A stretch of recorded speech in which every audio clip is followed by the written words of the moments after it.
بنی اسرائیل میں ایک انتہائی نیک اور پارسا شخص تھا۔ وہ جنگل میں ایک جگہ بیٹھا تھا اور اس پر بادل سایہ کیے ہوئے تھا۔ وہاں سے ایک گنہگار انسان کا گزر ہوا۔ اسے یہ منظر بڑا پیارا لگا اور دل میں اس نیک انسان کی محبت آئی اور سوچا کہ یہ اللہ کا نیک بندہ ہے، اس کی صحبت میں بیٹھنے سے شاید مجھے بھی کچھ برکت حاصل ہو جائے۔ وہ جب اس پارسا کے پاس بیٹھنے لگا تو اس نے بڑی حقارت سے اسے دیکھا اور بھگا دیا۔ وہ بادل جو اس نیک انسان پر سایہ کیے ہوئے تھا، وہ اس سے ہٹ کر گنہگار پر سایہ فگن ہو گیا۔ دوستو، وقت کے پیغمبر پر وحی آئی کہ ان دونوں سے کہو کہ اپنی زندگی کا نئے سرے سے آغاز کریں۔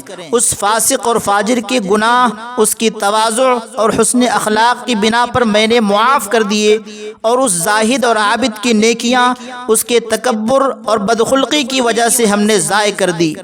بہرحال حسن اخلاق کی بنا پر عزت ملتی ہے۔ اللہ تعالی ہمیں حسن اخلاق کی دولت سے مالا مال فرمائے۔